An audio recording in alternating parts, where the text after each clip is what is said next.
zooming out and zooming in for game number 1 to talk about. Tulane at Ole Miss. Number 21 versus number 12 here at your Sports Outpost. Number 12 has a 13-point difference at the moment in terms of being favored going into the game again in Oxford, Mississippi. The last time these two met, it was in 2023 and ended 37-20 as Ole Miss won over there in New Orleans against the Green Wave. And then also another thing to mention, the Rebels have a 13-game winning streak over Tulane at the moment. That is something I was a little surprised to see, because you would think they wouldn't be playing each other. But back in the day, if you don't remember, Tulane used to be in the SEC. Green Wave also haven't beaten Ole Miss. Again, that 13-game winning streak goes back to 1988. So that's many, many decades, and basically another century ago, the last time Tulane has conquered the Rebels. For John Summerall, goes into his second year. They are undefeated going into this week 4 game. Last week they beat Duke 34-27. Somewhat of an impressive win, getting up early, holding on to that lead, allowing themselves again to make some mistakes there in the second half. 31-33 was the week before as they beat South Alabama. The Jags are just a competitive team that I don't think a lot of people give enough respect. As again, they unfortunately lost last week to Auburn. I think it was like 33-15, if I'm not mistaken. So they don't like to go away very easily. And then in week 1, they had a very nice, impressive win over Northwestern 23-3. So they have some, I think, legit wins against power opponents. Power conference opponents is what I mean there. And then Lane Kiffin has gotten on himself with his Rebels on a roll. They beat Arkansas 41-35 last week in a nice shootout there. And then the week before, they got their first SEC win, which they are 2-0 in the Southeastern Conference so far. 30-23 against Kentucky in Lexington. The big question here to ask is Jake Retzlaff going to put the team on his back? So far, the transfer quarterback from BYU has 522 passing yards, a decent efficiency in terms of completions with a 59%. 6.7 per completion is the average yardage that he's getting. 2 passing touchdowns, 0 interceptions. So that's why I'm saying decently efficient, not making much in mistakes. And then 3 sacks. And if I'm not mistaken, those came in for the Duke game. Regardless, he also has 40 carries for 288 yards. He's very much a dual threat quarterback. But that's kind of his decision making. I would say he hit a big home run against Northwestern because the Wildcats did not respect his legs, turned their heads in that secondary, and he took off for, again, I think it was like a 59, 60 plus yard touchdown run. And he's also averaging 7.2 yards per carry. That is some disgusting stuff. When you kind of look at it full circle, I know the 6.7 per completion isn't pretty, but the 7.2, that's some nasty stuff.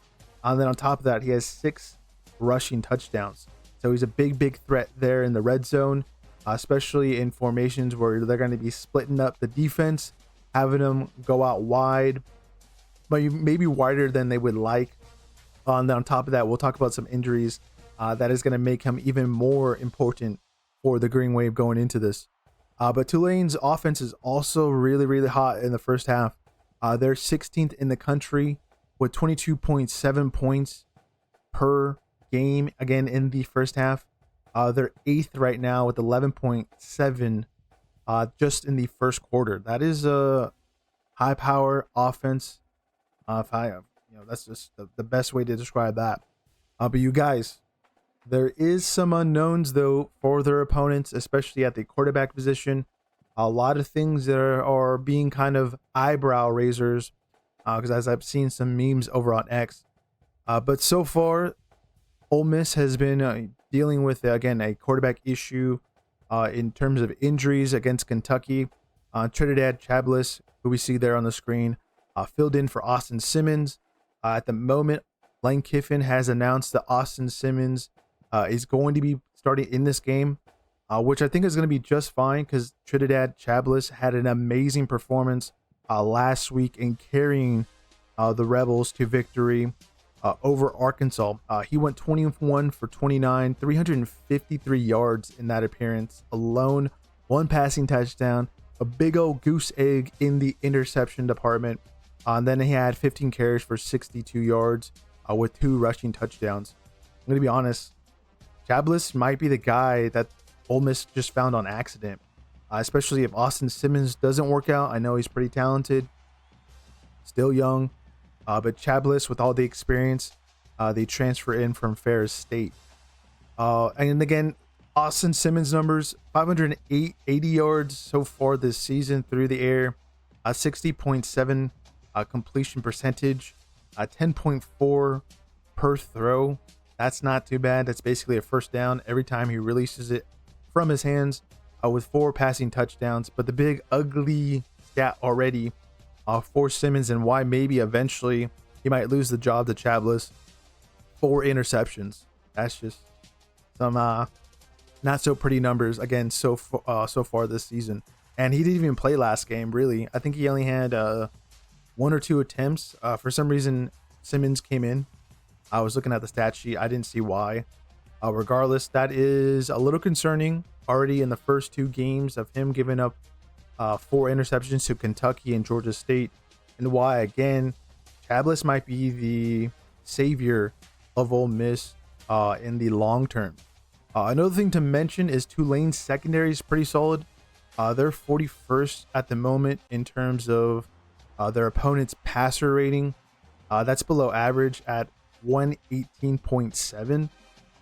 Ole Miss right now, they're averaging 109.9 with their passer rating. That's 29th in the country, which is kind of surprising to have not a lot of efficient quarterbacks here in the country so far. But it is, again, like we say, the year of the defense. This game will come down to either defenses winning on third down and Retzlaff keeping up with the Rebel offense. I think it's pretty simple that Retzlaff, he is the big plug-in that everyone kind of gets the ball distribution from, even though he's not really slinging it as much.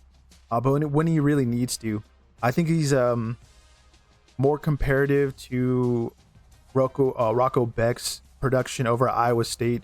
Doesn't need to have a crazy stat line through the air, but in the moments that he needs to execute, he's most likely gonna deliver, and I think he might here again on the road.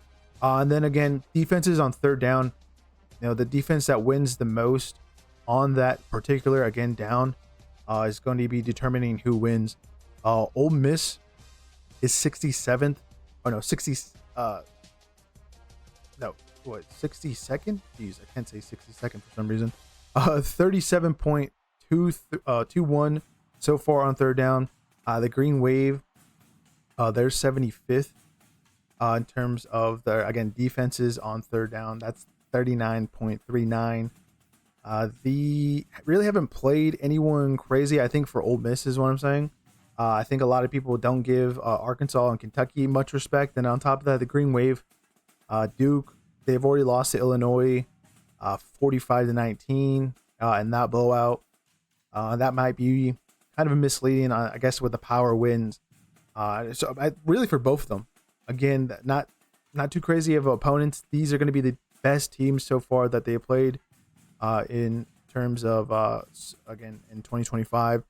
Some injuries to mention: Maurice Turner, the running back for Tulane, transfer in from Louisville. He's questionable with an ankle injury. That might be not much of an issue. Again, Retzlaff, he's already using his feet with 288 yards of rushing so far this season. And again, he's going to be very, very big in the red zone for the Green Wave. Ole Miss, these players that I'm mentioning haven't played this season, so I guess it's just them losing depth. But cornerback Jalen Braxton, transferring from Arkansas. He's still questionable with an undisclosed injury. And then Traylon Ray from West Virginia that transferred in this offseason, also questionable with an undisclosed injury. These guys haven't suited up or contributed any kind of stat line for the Rebels, but I guess you just have to mention them because they're technically supposed to be starters. This was kind of an issue for Ole Miss last season, which is injuries. But these guys, again, haven't played yet. So I guess it's a good sign that there hasn't been any key player besides Austin Simmons that has been out so far for Ole Miss that I've seen. Maybe some Rebel fans will let me know in the comments. I'm going with Ole Miss. I flipped and flopped on this pick. I think they're going to win by 2 points. That is going to be a very, very tight game. I know it's minus 13 in favor of the Rebels, but I just don't see Tulane going away very easily. Retzlaff again hasn't thrown an interception. I didn't check to see if he had any fumbles. Regardless, this team doesn't like turning the ball over.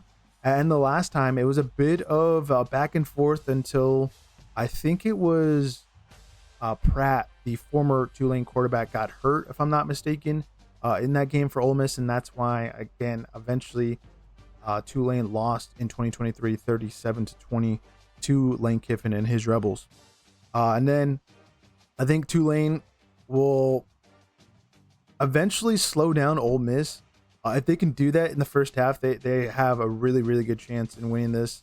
But I don't think they're going to be able to hold them off in the second half with Lane Kiffin and his adjustments and getting after it. This team likes to get back on the ball immediately after a play ends, and it's exhausting for a defense. And if that wears on the Green Waves, front line to their cornerbacks, it's going to be a very, very bad time. We're still going to go again with Ole Miss, but not by 13 points. That's just a little too crazy for us. Just by 2, as we keep moving through our predictions of zooming out.